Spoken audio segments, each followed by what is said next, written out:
Hai, kembali lagi bersama aku di channel yang masih bakalan bahas tutorial di Excel. Nah, kali ini aku akan bahas sedikit tentang financial function dan mengulas fungsi average dan count. Nah, langsung saja, ini kalian siapkan data. Ini datanya menyesuaikan ya. Nah, ini ada fungsi count dan average. Yang terbaru ini ada average, IFS, dan median.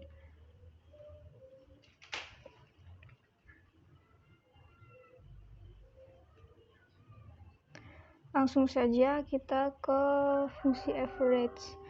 Ini average ini buat nyari rata-rata ya. Kita drop. Nah, langsung ketemu. Ini langsung digeser bisa.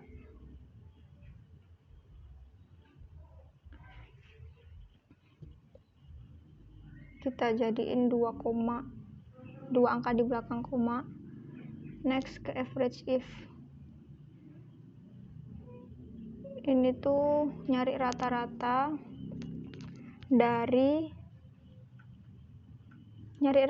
dengan kriteria jenis kelamin perempuan.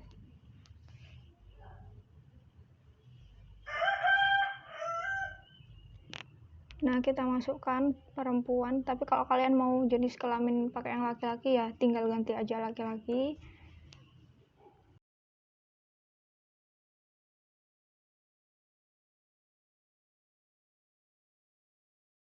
Ini nggak bisa di drop, nggak bisa diseret ya, soalnya kalau diseret nanti selnya beda.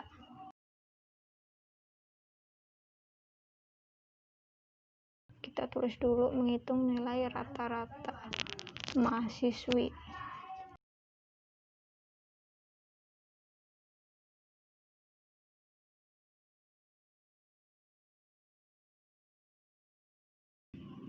Next ke nilai UTS yang PKWU sama, cuma average ranknya yang diganti ke PKWU.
Next kita ke fungsi average IFS.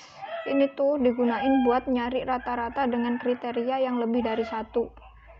Jadi di sini aku nyontohin kita nyari nilai rata-rata dari mahasiswa dengan jenis kelamin perempuan yang ada di kelas A.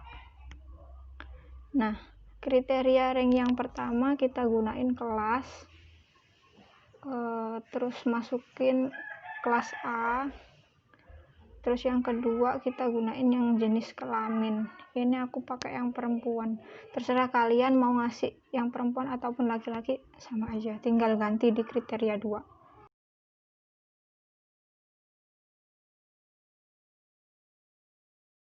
Nah, langsung temu hasilnya. Kita tulis dulu menghitung nilai rata-rata mahasiswi yang ada di kelas A.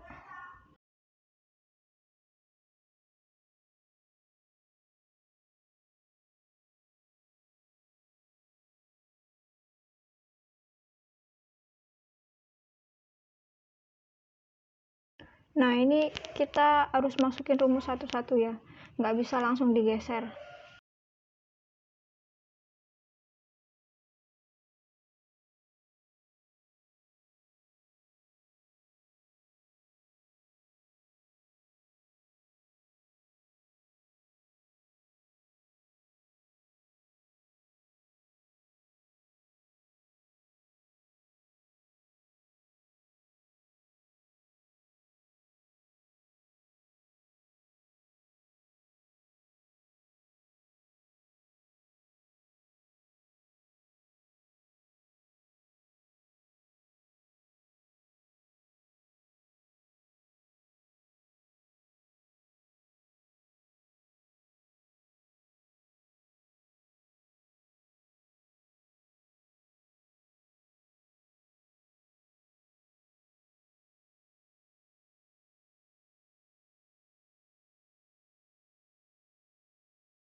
Oke, sudah. Kita next ke fungsi max. Ini buat nyari nilai tertinggi. Nah, yang ini di enter terus ditarik ke samping bisa. Min itu buat nyari nilai minimal. Terus bawahnya itu ada median, sama itu buat nyari nilai tengah dari data yang ada. Itu min sama median bisa ya kalau langsung mau diseret ke samping.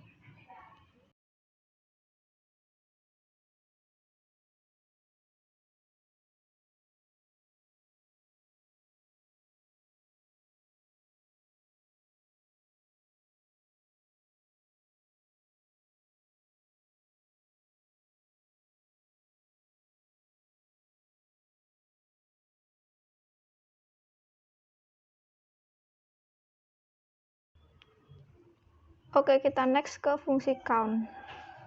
Count ini fungsi yang bakal ngitung di sel yang ada isi datanya.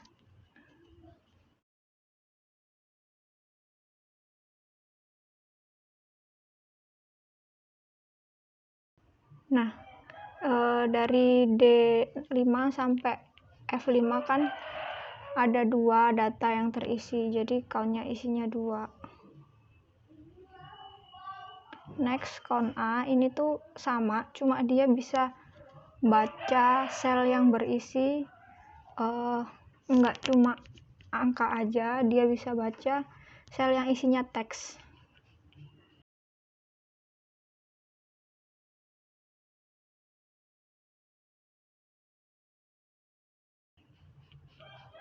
Nah, kita coba ya, kita tulis, belum pasti dia count A-nya berganti jadi 3. Nah, seperti itu.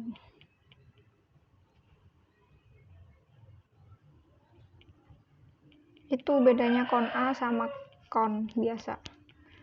Terus kita next ke count blank. Ini tuh nyari dari data ring data yang nggak terisi data. Nah, soalnya dari D5 sampai F5 itu kan ada isinya semua, jadi count blanknya 0. Next, count if.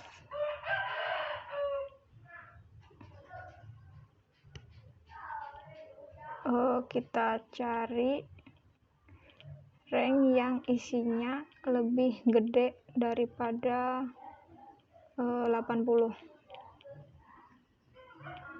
Nah, kan cuma ada satu nih, yang di Prakom ada 85. Jadi count if-nya cuma 1.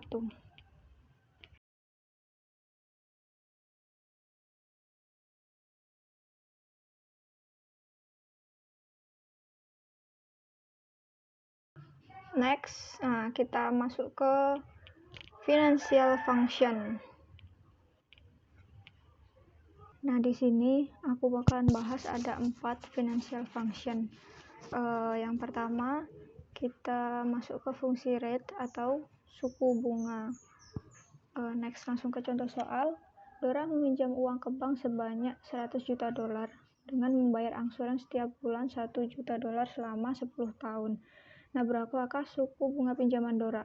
Di sini nggak ditanyakan suku bunga pinjaman itu per bulan atau per tahun. Jadi kita cari 2, per tahun dan per bulan. Lalu kita tulis apa aja yang diketahui. Ini yang per bulan, yang di sini per tahun.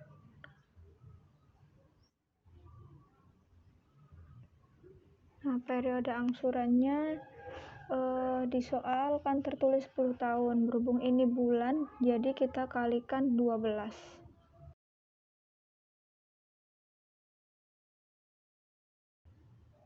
Angsurannya 1 juta, kita tulis pakai negatif ya, soalnya itu maksudnya negatif itu kan uang kita keluar tiap bulannya 1 juta, jadi kita tulis negatif.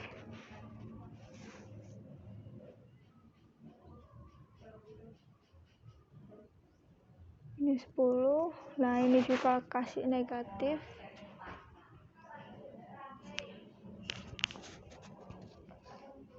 Di sini yang dicari suku bunga atau rate per bulan. Terus yang di bawah ada rate per tahun.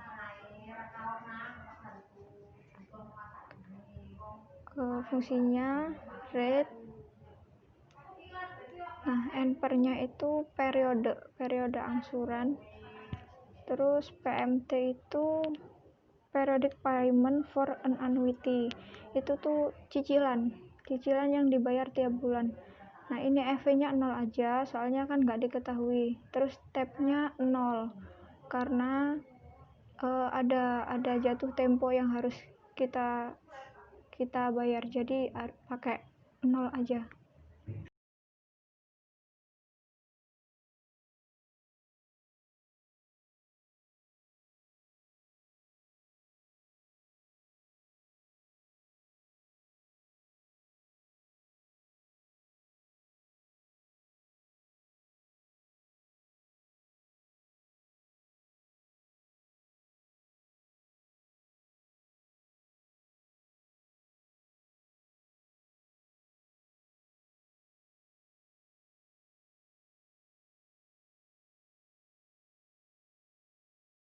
Oke, kita next ke financial function.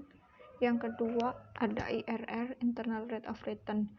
Nah, ini tuh hasil yang diperoleh dari sebuah usaha, yaitu discount rate yang akan menjadi present value dari kas masuk yang sama dengan investasi awal.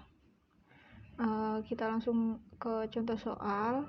Ini ada bocah menerima tawaran investasi sebesar bla bla bla bla dan seterusnya. Langsung kita jawab aja apa yang diketahui. Yang pertama ada investasi,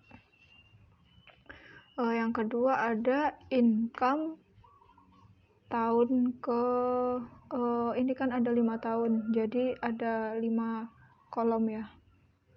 Terus yang terakhir diketahui rate atau suku bunga. Nah, ini kita sesuaikan dulu.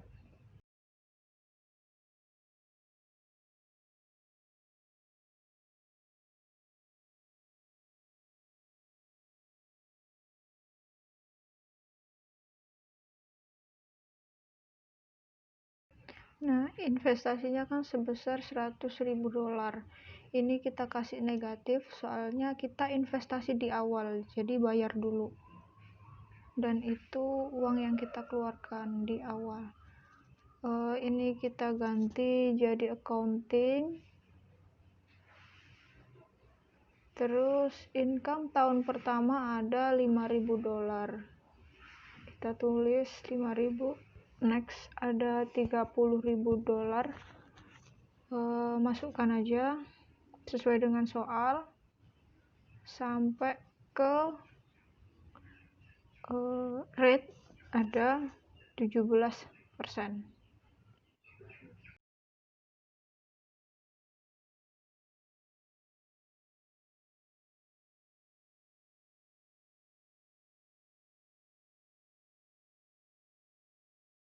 Nah, kita lihat IRR di tahun ketiga itu sama dengan berapa. Nanti kalau hasilnya negatif, itu berarti kita belum untung di tahun ke itu. Investasinya tuh belum menguntungkan. Intinya di IRR itu kalau IRR kurang dari suku bunga itu belum menguntungkan.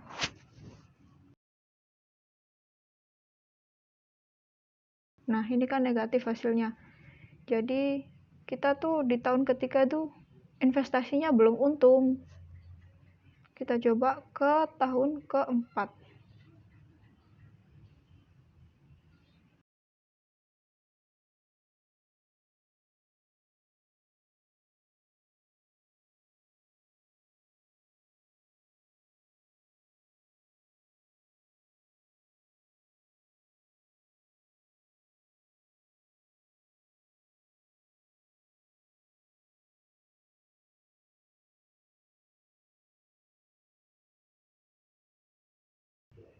Nah, ini kan ketemu 12,8%. Itu tuh masih gedean suku bunga di soal, jadi masih belum menguntungkan. Biar gampang, kita gunakan fungsi if untuk mengetahui apakah IRR di tahun kesekian itu menguntungkan atau enggak. Nah, jadi ini tuh I15 kalau lebih besar daripada suku bunga berarti investasinya menguntungkan. Kalau lebih kecil nanti keluarnya investasi tidak menguntungkan. Nah, kan karena negatif dan lebih kecil daripada 17%, maka investasi di tahun ketiga tidak menguntungkan. Kita next ke IRR tahun kelima.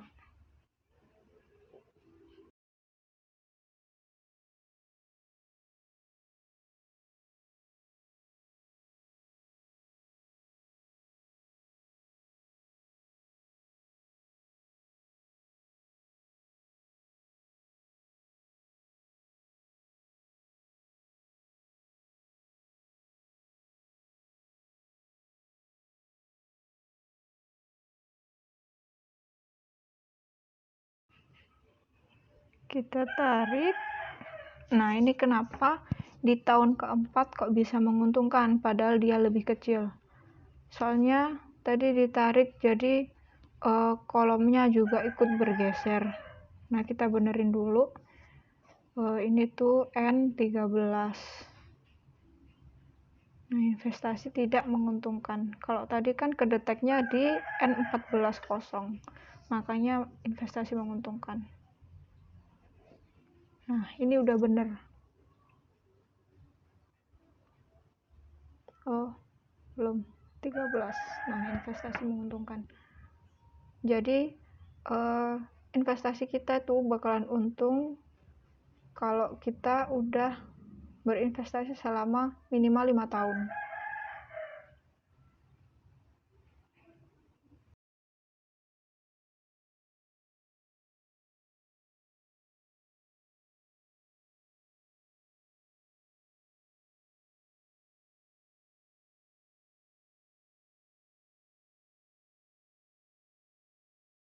Oke, kita next ke financial function yang ketiga. Di sini ada present value.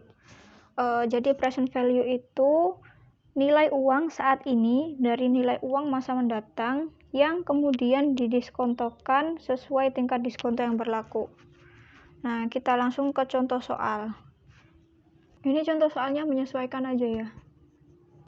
Diketahui periode atau NPER 6 periode, ada suku bunga atau rate, kemudian ada future value. Ini periodenya ada 10 tahun, jadi tahunnya jangan dilupain ya. Future value-nya ada 500 juta dolar. Yang ditanya itu present value. Kita masukkan rumusnya PV. Nah, rate-nya 15%, NPER-nya 10. Nah, PMT-nya karena kita di sini nggak punya cicilan, jadi kasih 0, future value. Nah, tab-nya kita gunakan 1, beginning of the period. Soalnya di soal dijelaskan investasi penuh, jadi lump sum.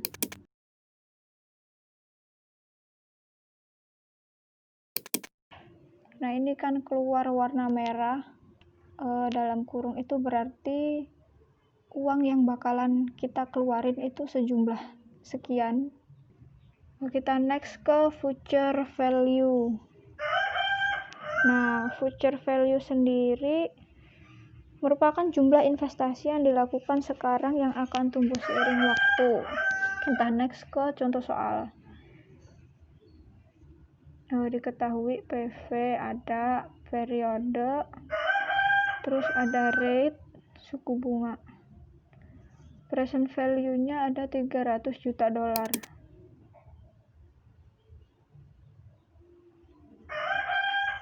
Terus periodenya 10 tahun, rate-nya 15% per tahun. Yang ditanya future value. Oh iya, jangan lupa tahunnya dicantumkan. Next, kita masukkan rumus FV rate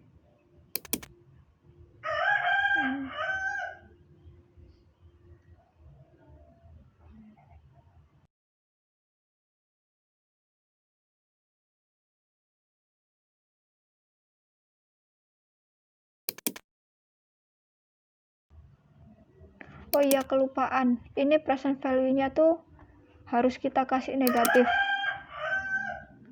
Soalnya present value kan uang yang bakalan kita keluarin.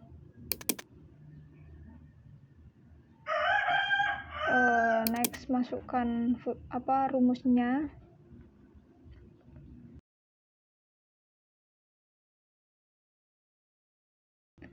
Rate-nya 15% per tahun, NPR-nya ada 10 tahun, PMT-nya 0 karena emang gak ada cicilan ataupun angsuran, present value-nya 300 juta dolar.